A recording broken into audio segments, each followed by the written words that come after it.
Hello guys, कैसे हैं आप लोग। आशा करते हैं आप लोग बहुत ज़्यादा बढ़िया होंगे। आप लोगों की प्यार और सपोर्ट से हम लोग भी काफ़ी ज़्यादा अच्छा। तो जैसा कि आप लोगों ने थंबनेल में ही देख लिया होगा कि आज का टॉपिक क्या है भाई का, और आप लोगों ने बैकग्राउंड भी देख ही रहा होगा कि घर में हम लोग बना रहे हैं वीडियो। हाँ, तो सोचे घर में ही कुछ बातों का शेयर किया जाए कि नहीं निशा जी। जैसा कुछ अनुभव रहा वो सब कुछ शेयर करेंगे आप लोगों से। तो वही सब अनुभव को लेकर के हमने थंबनेल में भी लिख दिया होगा कि मतलब किस एज में हम लोगों को भागना चाहिए घर से, मतलब किस एज में भाग जाना चाहिए कि नहीं नहीं घर वाले नहीं मान रहे तो भाग जाना है। अब किस एज में सही होता है या क्या अनुभव सही होता है, ये सब मैं आप लोगों से इस वीडियो में शेयर करने वाला हूँ। देखो भाई, सबसे पहले मैं बताना चाहूँगा कि क्या एज में भाग जाना चाहिए, क्या एज में सब सही रहता है कि घर वाले नहीं मान रहे तो अब ये डिसीजन ले ले वो डिसीजन ले ले। तो वो एज एक एक्चुअली में क्या होना चाहिए, है कि नहीं निशा जी। तो वो तो बहुत सारे लड़के ऐसे भी है जिसका एज सही नहीं है फिर भी भाग कर आना चाहता है। तो भाई यही सब बात को आप लोगों को सोचे समझाए। देखो होता क्या है ऐसे मैटर में ब्रदर की, लगता है हमारे घर वाले जान गए, अब उससे कह रहे बात नहीं करो, अब उसका शादी करा रहा है, ये करा रहा है वो करा रहा है। तो ऐसे कंडीशन में लगता है कि वो नहीं आएगी मेरी लाइफ में तो हम बर्बाद हो जाएंगे। लड़कों की तरफ से मैं बता रहा हूँ ये हो जाएगा हमारे साथ, वो हो जा रहा है। मतलब बहुत ज़्यादा टेंशन लगने लगता है इस मैटर को लेकर के कि अब करूँ तो क्या करूँ, अब भाग जाना सही रहेगा या नहीं रहेगा। तो ये सब देखो भाई, आप एक पहला इंसान हो पर हम आप जैसे जैसे सैकड़ों का ये मैटर देख रहे हैं, हमारे पास आया हुआ है सैकड़ों सैकड़ों का हम मैटर देखे हैं। तो ये अनुभव आपसे ज़्यादा है मेरे पास, ठीक है। तो अगर जो बात किया जाए पहले एज की, तो एज कम से कम ब्रदर आपकी जो है ना 19 प्लस होनी चाहिए। कम से कम 19 प्लस, कम से कम 20 रखिए। 19 तो एकदम प्लस, 19 के ऊपर रहो तब कुछ सोचो। हाँ हाँ ठीक है, क्योंकि एक मैच्योरिटी नाम की भी चीज़ होती है। होता क्या है, बहुत सारे लड़का वगैरह आए हैं, आते हैं 1-2 दिन में भाग के चले जाते हैं। भैया जा रहे हैं, घर वाले मान गए। कितना हुआ कि भाई लड़की को लॉक करके भाग गया, जो भी बताएं कि रूम में ताला लगा के भाग गया। ऐसा भी हो जाता है, बहुत कुछ में होता है कि नहीं नहीं हम इसके साथ लगता है अब नहीं रह पाएंगे। मतलब जोश में तो डिसीजन ले लेते हैं कि यही है जो सब कुछ है, लेकिन बाद में लगता है नहीं नहीं ये मेरे लिए परफेक्ट नहीं, मुझे तो घर जाना है, मुझे घर की याद आ रही है, ऐसे वैसे वगैरह वगैरह। पता है कितनों का कोर्ट मैरिज कराया हो ना, वो सब को भी कभी कभी लगने लगता है कि नहीं ऐसा। लड़की को बहुत बार लग रहा है कि मुझे ना घर की याद आ रही, मुझे घर से बात करना है। ब्रदर ऐसे कंडीशन में अगर जो लड़की कहती है घर से बात करना है, भाई समझ लो मौत का समय आ गया है। तो अगर जो एज की बात किया जाए तो कम से कम 19 रहना चाहिए, 20 रहना चाहिए। चलो 21 नहीं भी है तो इंसान छिप करके रह लेता है, एज होता है तब कोर्ट मैरिज करता है, ये चलो कोई दिक्कत नहीं है। लेकिन कम से कम एकदम 19 के ऊपर ही रहना है। एक लड़का मेरे से रात में बात कर रहा था, 17 था उसका एज, ठीक है। बोले ठीक है भाई, उसकी एज कितना है लड़की की, तो 16.5 है भैया। बोले अच्छा तुम्हारे पास आधार कार्ड है, मेरे पास तो है भैया लेकिन मेरी गर्लफ्रेंड के पास नहीं है। अब बताओ यार भाई, मतलब कोई आपको रूम कैसे देगा। सीधी एग्जांपल की बात है, आपको कौन दे देगा रूम भाई, हर कोई डरता है। दिल्ली है छोटा मोटा शहर नहीं, वहाँ तो दिन रात अनाउंसमेंट होते रहता है, बिना एग्रीमेंट बिना पुलिस वेरिफिकेशन के किसी को कमरा मत दीजिए। ऐसे कंडीशन में कैसे देगा आपको। आप तो अब फोटो फिर मंगाए, फिर सोचे चलो कोई बात नहीं इसका फोटो मंगाया जाए, आखिरकार ये दिखता कैसा। तो बोले भाई तू अपना फोटो भेज दो, तो उसका फोटो आपको क्या दिखाऊं। लेकिन मैं बता दे रहा हूँ, बिल्कुल देख करके भी बच्चा लगा भाई, मैं खुद डर गया यार, पागल है लड़का। तो मैंने उसे समझाया भाई अभी जोश में होश मत खोना, ठीक है, कंट्रोल में रहो। अभी आपको भागने से कोई फ़ायदा नहीं, ना ही आपकी जॉब लगने वाली है, ना ही आपको कोई कमरा देने वाला है। कितना बजट लेकर के चलोगे यार, वो भी एक कहा गया जो उसे गिना जाता है वो खत्म हो जाता है, चाहे पैसा हो या उम्र, सीधी सी बात है। तो भाई तेरा पैसा भी तो खत्म हो जाएगा। उसके बाद एक बात फिर मैं उसको बताया कि देखो ब्रदर अभी आप जोश में हो कोशिश करेंगे, लेकिन बाद में पता ये मैच्योरिटी उसके अंदर था ही नहीं। कभी कुछ मेरे को बोला भैया आप मेरे से 10,000 ले लेना, 10,000 दे दूंगा भैया। नहीं निशा तुम्हें भी बताया ना। तो मैंने पूछा तुम 10,000 देने वाले हो या 1,000। बोल रहा भैया मैं 10,000 ही बोल रहा हूँ, ज़्यादा कहोगे तो मैं ज़्यादा दे दूंगा आपको, पर प्लीज़ आप ना मुझे एक कमरा दिला दो यार, मेरी प्रॉब्लम को समझो यार, आप मेरे जैसे प्रॉब्लम से गुजर चुके हो भाई, तो प्लीज़ हमको हेल्प कर दो भाई, एक रूम दिला दो भाई। तो आप बताओ ब्रदर हम कहाँ से दिला दें, मेरे बाप का बिल्डिंग रहता है क्या, सीधी सी बात है। मेरे बाप का है वो बिल्डिंग, क्या जो हम कहेंगे दे दो तो दे देगा, नहीं ना दोस्त, ऐसा नॉट पॉसिबल है। तो मैंने उसे ये बात समझाया, तो यही देखो उसमें मैच्योरिटी नहीं था। वो कह रहा 10,000 आप ले लेना भाई, कर दो ये कर दो। भाई हमको 10,000 क्यों दोगे यार, सीधी सी बात है, हमें नहीं चाहिए तुम्हारे पैसे। लेकिन एक मैच्योरिटी इसमें नहीं दिखा। उसकी बातों में कभी कुछ कह रहा है, कभी कुछ कह रहा है, कभी कुछ कह रहा है तो कभी कुछ कह रहा, मतलब उसमें मैच्योरिटी दिख ही नहीं रही। इससे ये बात निकलता है ब्रदर कि पता है ब्रदर कि ये जोश में लड़का है, सिर्फ वो चाह रहा है उससे शादी कर ले, आगे का उसे फ्यूचर नज़र ही नहीं आ रहा है कि आगे दोनों क्या करेगा। जॉब वगैरह तो ऐसे में लगेगा नहीं भाई, अंडर एज को कौन जॉब देगा दोस्त, कोई भी नहीं देगा। तो ऐसे में तो जॉब वगैरह तो लगेगा ही नहीं, फिर भी कह रहा है नहीं नहीं भाई मुझे आप हेल्प कर दो। बिल्कुल ये एज ही एक ऐसा होता है ना जिसमें लगता है कर देंगे और शादी कर लेना तो कर लेना। भाई सब कुछ जोश में होश खोने से नहीं होता है। थोड़ा सा खुद को कंट्रोल करिए और खुद को समझाइए कि क्या सही है और क्या गलत है। मैच्योरिटी बिल्कुल भी नहीं थी।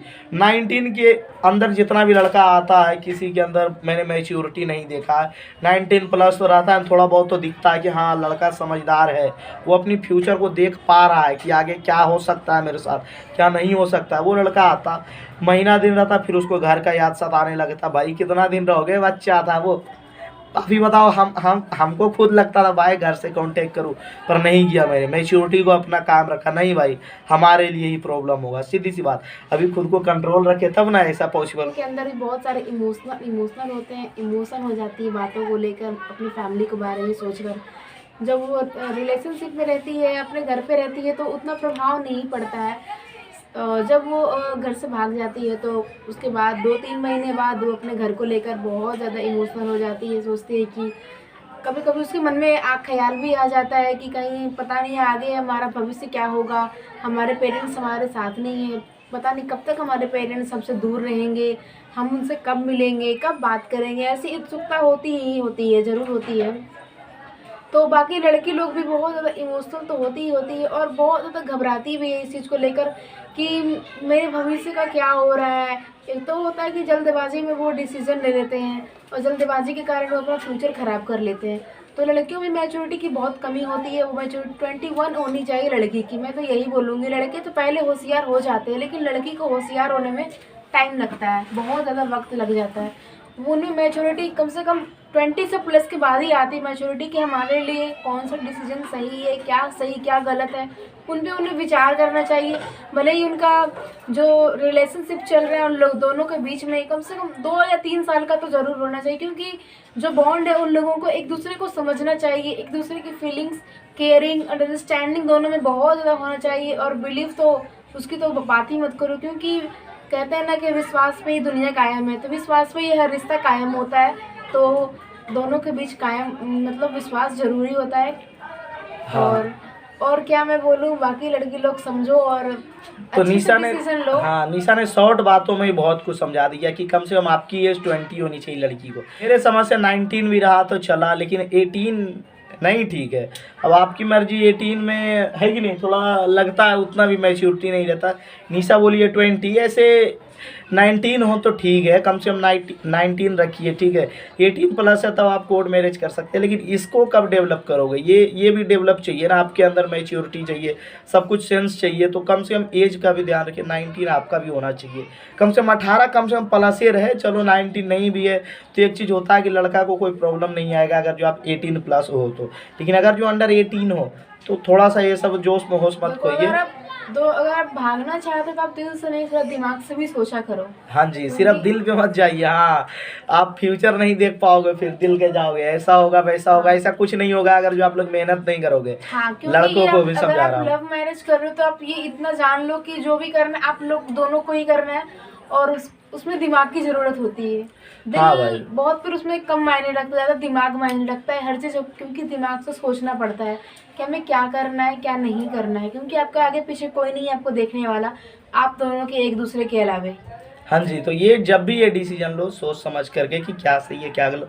भाई मैं लड़कों को भी बता रहा हूँ, कम से कम 19 प्लस रहो तब भागो। चलो कोर्ट मैरिज नहीं होगा, लेकिन इतना आपके अंदर मैच्योरिटी आती है, समझे कितना का, तो 20 के बाद आता है मैच्योरिटी, तो वो आपकी मर्जी, लेकिन कम से कम एज बढ़िया रहना चाहिए कि कल को पकड़े भी जाओ तो तुम बच सकते हो। जैसे 19 रहा तुम्हारा, चलो मानते, लड़की कम से कम 18 रही प्लस, ठीक है, 18 प्लस रही तो इससे ये हो जाता है कि तुम्हें कोई प्रॉब्लम नहीं होने देगी, वो गवाही दे करके तुम्हारे पक्ष में तुम्हें बचा सकती है, वरना पॉक्सो वगैरह लग जाएगा अगर जो अंडर एज रही तो इसलिए अंडर एज है तो अब तो भाई तुम लड़कों को बता रहा हूँ बिल्कुल बेवकूफ़ी मत करना। अंडर एज है तो ठीक है, बिल्कुल भी मत करना बेवकूफ़ी। अगर जो कर दिए हो तो भूल से भी घर से कांटेक्ट करने के बारे में सोचना भी मत कि अभी कांटेक्ट करना, क्योंकि भाई बिल्कुल अगर जो आप पे मैटर बना हुआ है तब बहुत बड़ा दिक्कत हो जाएगा भाई, बहुत तगड़े तगड़े धारा लग जाएंगे आप पे, आप बहुत बड़ा प्रॉब्लम में फंसोगे। कम से कम 18 प्लस रखना, 19 रहता तो बहुत अच्छी बात है, दोनों की मेंटेलिटी सेम रहेगी, मतलब बहुत बढ़िया से एक दूसरे को समझोगे।